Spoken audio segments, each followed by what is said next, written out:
Ini tidak heran Pak Yusuf bicara satu topik bisa melebar kemana-mana. Ya. Ini karena konsepnya yang saya pahami itu tadi ya ke web. Saya kira banyak dipengaruhi juga ya Web of Science, Chopra ya. Ini. Jadi konsepsi yang segala hal ini tersambung. Gitu ya, tidak ada entitas yang berdiri sendiri, ya masa lalu, masa kini dan seterusnya. Jadi pahamlah kenapa Pak Yusuf itu kemana-mana nih kalau sudah bicara. Padahal kita fokuskan kan asalnya Tai Chi, perkembangan ke filosofi. Jadi kita paham sekarang ini ada filosofi besar gitu ya di balik Tai Chi ini. Dan kembali kita mau fokus bagaimana Tai Chi ini digunakan untuk meningkatkan derajat kesehatan ya. Itu dulu. Derajat kesehatan itu fokus kita kan Pak Yusuf. Iya, fokus kita situ. Itu di situ. Qigong kalau begitu ini bagian dari kita ya, bagian dari kita. Jadi kita belajar Qigong juga ya. Qigong dasarnya kan juga olah nafas yang tanpa gerak ya Pak Yusuf ya. Ya kalau duduk, yang Tai Chi duduk 15 menit tanpa badannya digerakkan ya harus Qigong. Itu Qigong ya. Itu Qigong. Iya. Karena badannya duduk kan. Benar. Jadi kita bisa mengatakan Tai Chi Qigong ya, atau Qigong Tai Chi ya. Iya. Dia dua-duanya kita belajar ya. Iya. Dan jangan sampai itu kan orang mau jadi nomor satu, jadi Tai Chi nggak penting, ini harus yang penting Qigong ya. Ini adalah mata merasa melengkapi penting. Pak Yusuf ya. Ini saling melengkapi Tai Chi dengan Qigong, Qigong dengan Tai Chi kalau konsep kita ya. Jadi tidak terpisah, tidak Qigong aja, Tai Chi saja, tapi dalam Tai Chi kita tuh ada Qigong ya Pak. Iya kan. Kalau nggak ada nggak ada, dia tetap induknya tetap Tai Chi kan. Kalau tetap Tai Chi induknya Tai Chi, Tai Chi. Iya.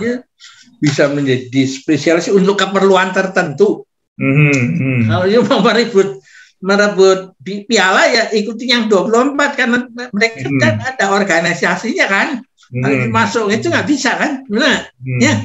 Ya, maksudnya dalam Qigong juga ada aliran-aliran baru juga ya Pak. Iya, selalu biasa ada raja-raja kecil kan. Bagian dari Qigong juga ya. Paling hebat, paling itu. Tapi tapi itu hal yang biasa ya, berkembang. Biasa, ya kan?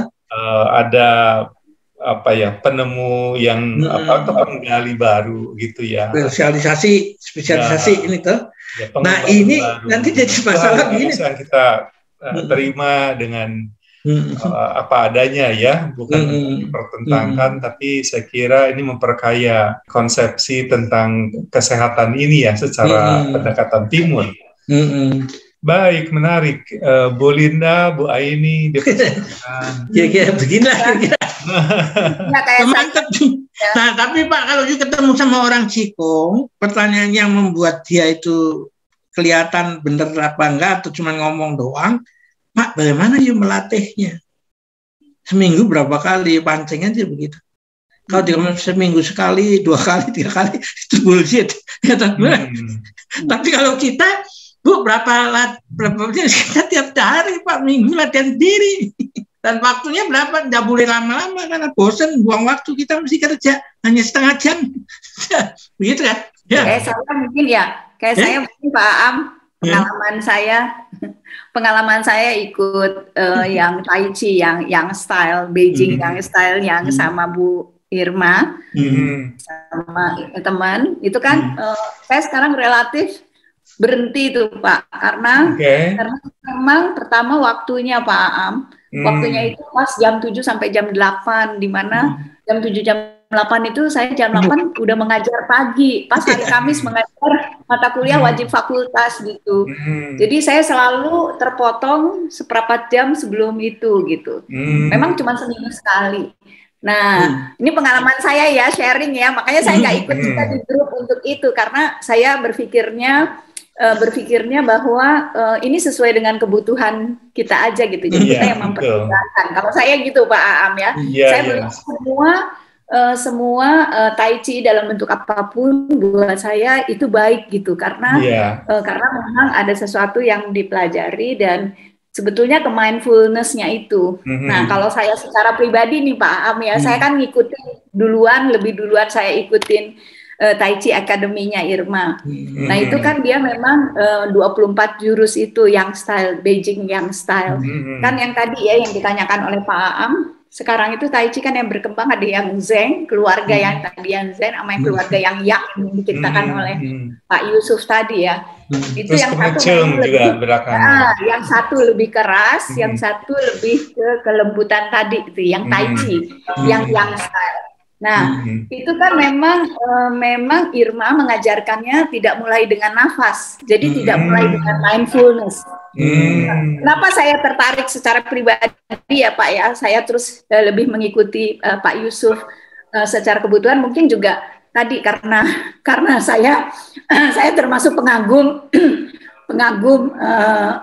cerita silat yang kuno tadi dari mulai Tolyong kan dari awal saya itu, dan saya memang melihat silat itu bukan pada kemampuan jurusnya gitu, tapi silat itu banyak perkumpulan-perkumpulan yang punya kekuatan sendiri gitu. Jadi kayak pengemis tadi ya, kayak Atlam, kayak dia perkumpulan-perkumpulan yang punya ada yang arahnya ke yang jahat, ada arahnya yang ke baik, tapi dengan yang berbeda.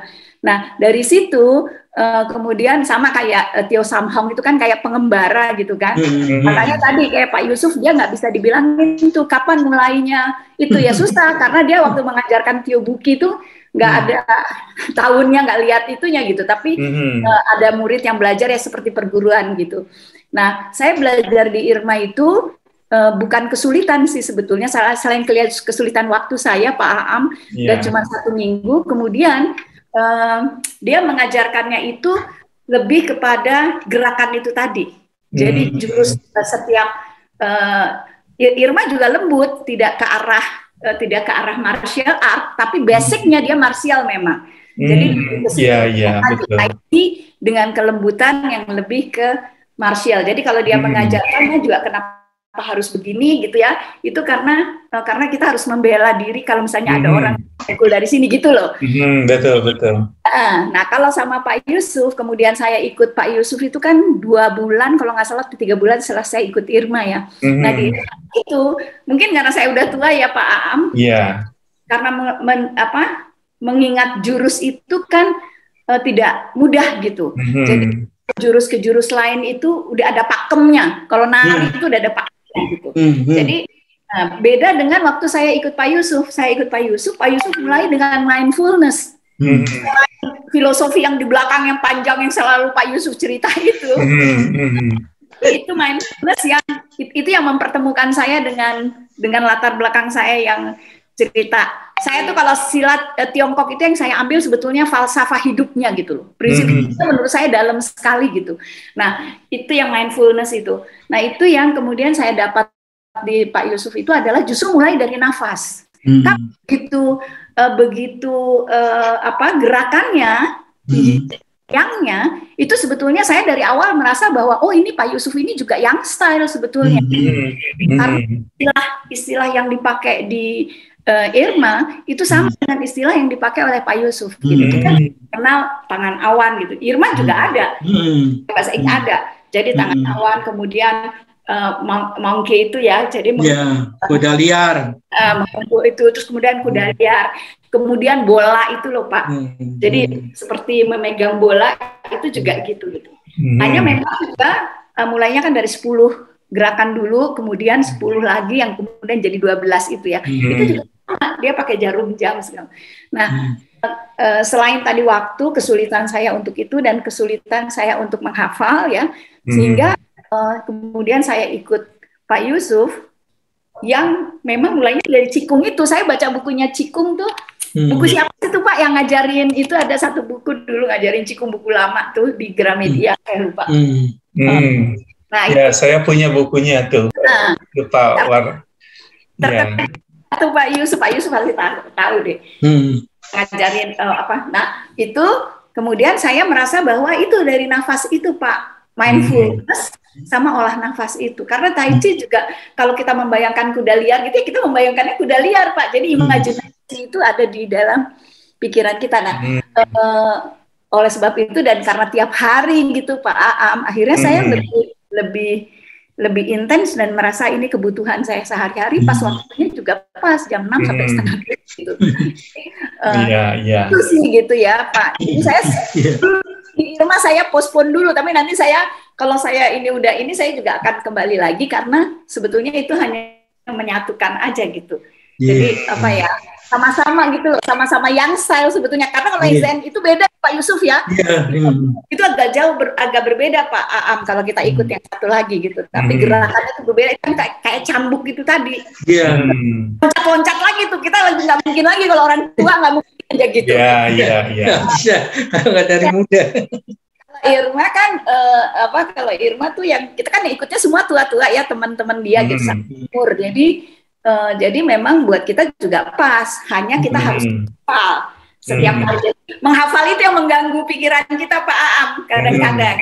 Itu kan di Pak Yusuf juga kadang-kadang kalau kita menghafal, akhirnya saya ini nggak menghafal nih, kita ikut mindfulness. Jadi pikiran kita yang berjalan, imajinasinya habis ini, kenapa gerakannya. Kan pertama kali saya ikut Pak Yusuf kan tidak gerakannya itu loncat-loncat menurut saya yang sekarang ini kan sudah kayak kurikulum gitu loh.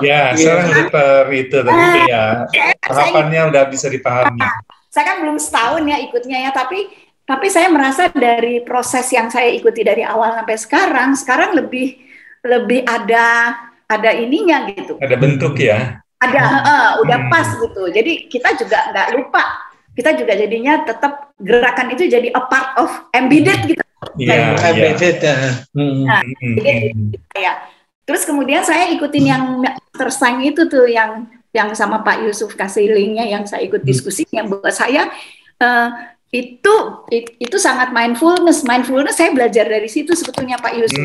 Kita itu adalah menyatu dengan alam gitu loh. Interbeing itu loh.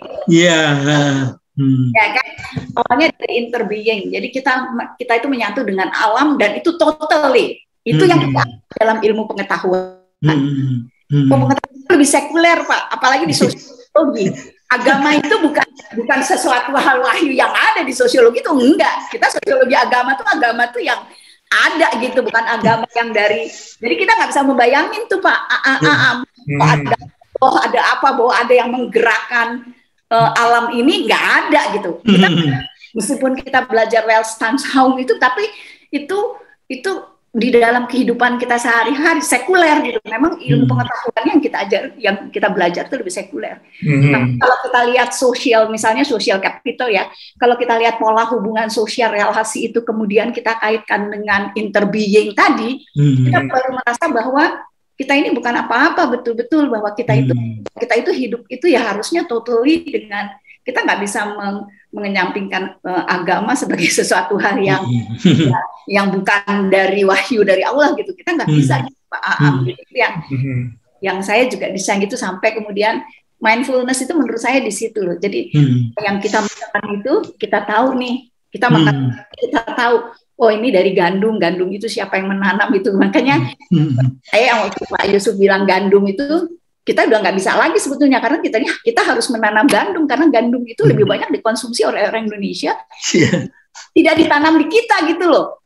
Betul-betul menguntungkan negara lain. Nah itu kan kemudian Pak Aam jadinya kemana-mana kalau Pak Yusuf gitu loh. Sampai ke politik gitu loh. Kalau kita bicara politik, we are talking about power gitu loh. Power gitu. Di sosiologi kita lihat relasi power itu di sosiologi politik gitu. Power gitu. Tapi sosiologi sendiri juga menganggap bahwa power itu penting gitu. Jadi kayak habitus gitu-gitu Pak Berjuhunya. Nah itu memang itu Pak Aam bedanya sama Bu Irma, memang bedanya itu gitu loh. Jadi tapi menurut saya sama itu. Cuman Irma tidak mulai dari nafas tadi. Jadi kalau Pak Yusuf beda itu, pendekatan ya. Nenek moyang sama ya, apa namanya, garis besar ajaran relatif sama, tapi pendekatan yang berbeda ya. Yusuf itu Qigong, Tai Chi itu jadi satu Pak Aam. Kalau bergerak kita jadi Tai Chi-nya, tapi duduk olah nafasnya itu Qigong sebetulnya. Jadi pusatnya adalah pada Qi, memang mengolah Qi tadi gitu loh. Irma sama Kak. Cuman kalau Irma tidak misalnya Irma itu mulai dengan imunitas gini loh Pak, tipping. Mulai dengan tipping Pak. Sebelum itu tipping. Kita tipping semua ke badan kita ini, semua sampai ke kaki gitu. Menggerakkan sistem imunitas kita, sama menurut saya dengan Pak Yusuf sebelumnya gitu, atau kopi itu menurut saya sih sama Pak. Jadi itu nggak usah maksud saya nggak bisa. Betul. Ya, bagian dari kekayaan saya kira dalam pengembangan keilmuan. Tapi kita merasa ini lebih cocok ya yang diperkenalkan Pak Yusuf itu untuk keperluan kita. Bapak yang lain memilih yang mereka pilih, itu hak mereka untuk memilih, ya silakan saja. Dan kita bisa jadi bisa paksa orang gitu kan ya. Dan testimoni itu menjadi penting menurut saya. Kan testimoni itu yang merupakan nilai tambah ya, yang supaya orang bisa merasakan nggak apa yang kita rasakan. Karena kan badan kita ini kan sebetulnya sistemnya sama ya dari Tuhan, itu sebetulnya sama sistem bekerjanya gitu loh. Itu aja. Menarik Bu Linda, terima kasih nih insight tambahan ya, melengkapi. Baik, ini Bapak Ibu yang lain, Bu Aini ada tambahan? Percakapan ini memang agak susah bagi saya, karena saya juga tidak seperti Bu Linda punya fokus ke cerita silat. Itu bisa Nah, saya masih nebak-nebak dulu, pernah lihat cerita silat tapi lompat-lompat gitu. Jadi apakah ini, apakah itu? Saya coba-coba menebak, dan menurut saya menarik, tapi perlu waktu ya untuk menonton seluruh cerita silat terus mengambil kesimpulan. Kalau saya silatnya Bu Aini, tapi falsafah hidupnya yang disebutkan oleh Pak Yusuf tadi gitu loh. Jadi mindfulness-nya itu. Jadi karena Pak Yusuf kan punya ini historis dari sejarah Tiongkok itu ya, kalau Pak Yusuf ya nggak usah ini kita juga nggak usah ke itu, silat juga sebenarnya itunya, tapi falsafah hidupnya, mindfulness-nya menurut saya yang buat kita penting itu adalah tidak sekedar kita melakukan gerakan Tai Chi itu, tapi yang tadi sesuatu ya. Kayak semua bersaudara itu loh. Itu kan sebetulnya kuncinya itu semua bersaudara gitu, bahwa kita nggak cari musuh, kita nggak ini, kita sebetulnya sama, kita kohesif harusnya gitu. Itu sih Bu Aini, nggak usah mikirin sihnya Bu. Itu yang membuat saya tetap ada Bu, memang di sini. Tapi kan menarik juga tuh kalau tahu, oh begitu ya, ini itu di sini, ini itu kan nambah lagi wawasan. Cuma belum sempat, tapi menurut saya ya yuk kita jalanin aja. Ini yang saya sejak awal saya memang tertarik, seperti saya ceritakan dulu, saya tertarik melihat kelembutannya itu, kelembutannya itu. Jadi sampai sekarang udah 1 tahun lebih saya nggak lembut-lembutin. Gimana gitu caranya melembutkan diri aja susah gitu. Kalau kita melihat orang menari dengan lembut itu rasanya ya Allah masih jauh saya tuh. Masih harus praktis lagi gitu. Nah, itu saja sudah sudah harus menguasai diri saya sendiri lah gitu. Jadi bisa nggak sih ya? Harus bisa lah, masa enggak gitu. Nah, tapi kalau dikasih cerita-cerita banyak seperti itu ya saya tambah bersyukur lagi. Oh ya enak ya, ada maksudnya ada begini, ada begitu. Wah ini kaya gitu. Kaya akan itu.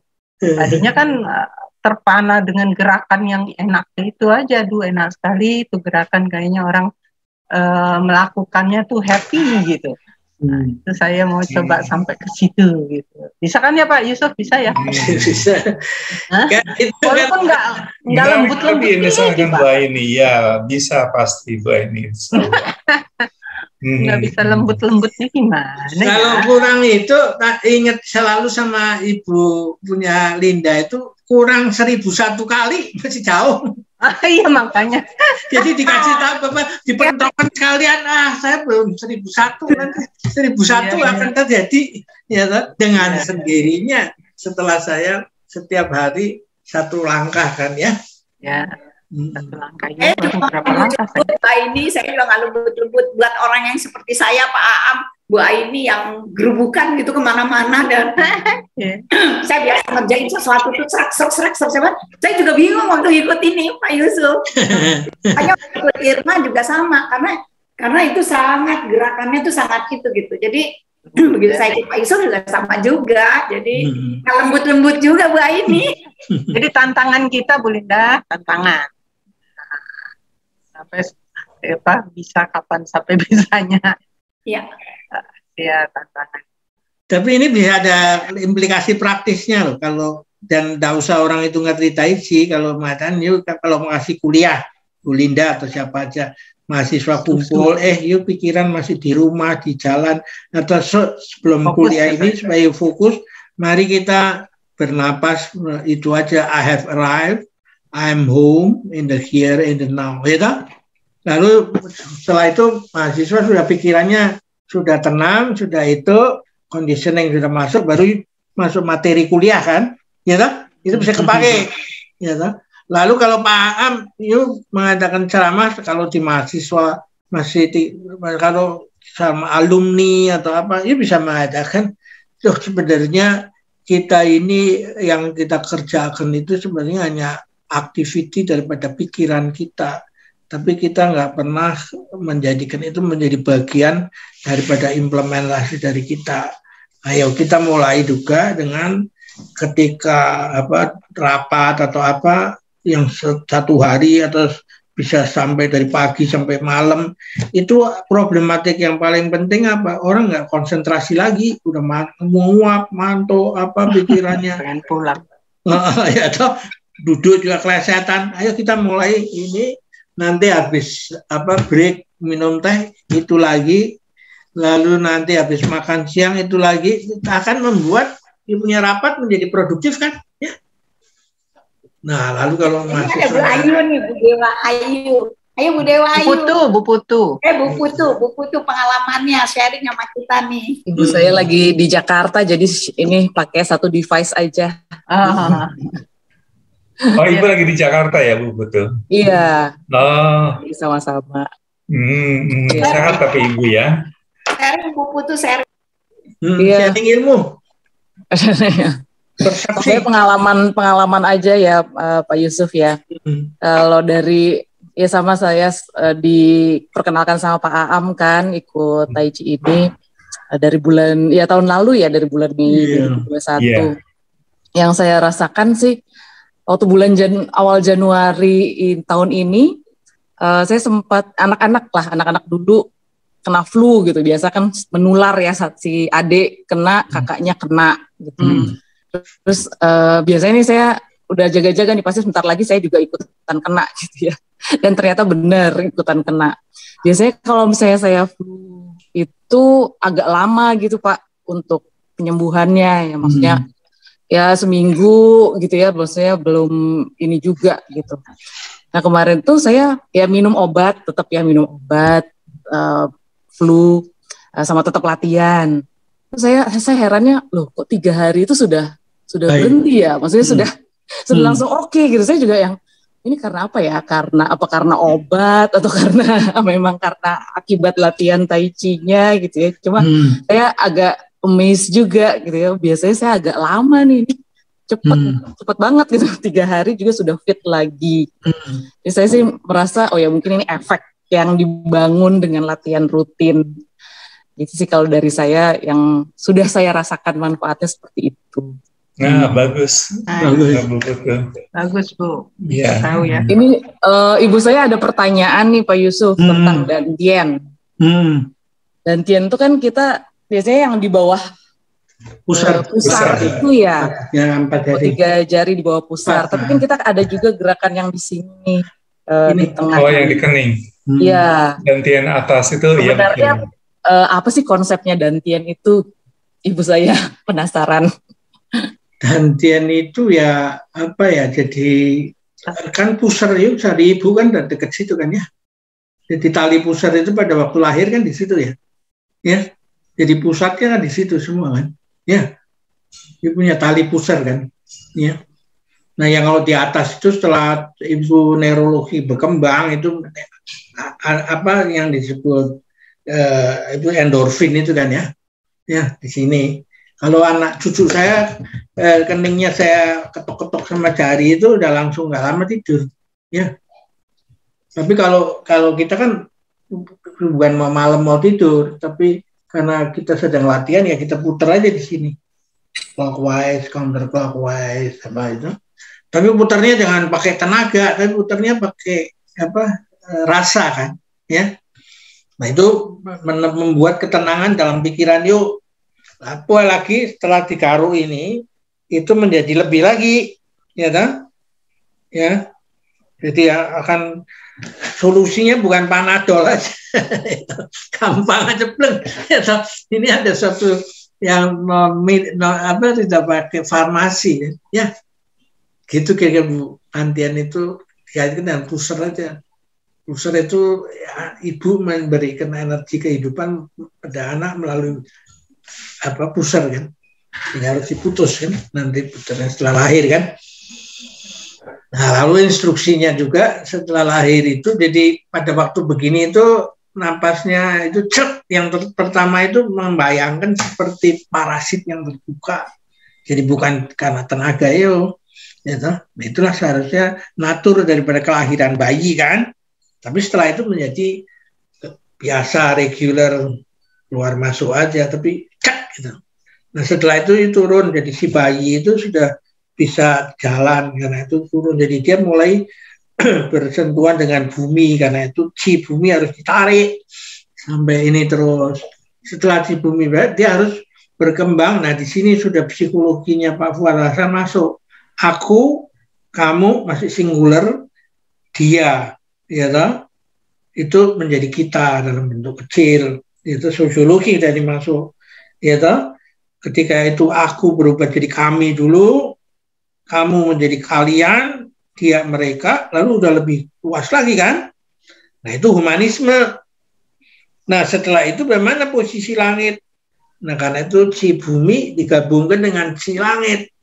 Tapi oleh manusia berperanan toh, supaya masuk kesehatan dalam dirinya kan, begitu. Jadi itu kalau ngajar orang, sharing sama orang tuh mereka lalu sebenarnya sudah di-induce pikirannya dulu, bukan tangannya lebar kurang kenceng, bukan. Ini benar-benar mentally, meskipun geraknya mesti kaku lah.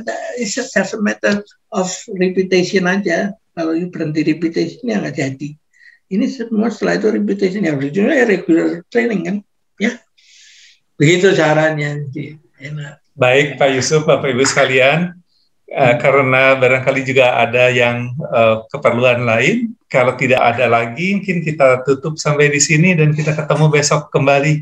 Kita lanjutkan obrolan kita sambil latihan. Terima kasih Pak Yusuf. Terima kasih Pak Yusuf. Terima kasih Bapak Ibu sekalian. mantap. Yang salam sehat. Putri.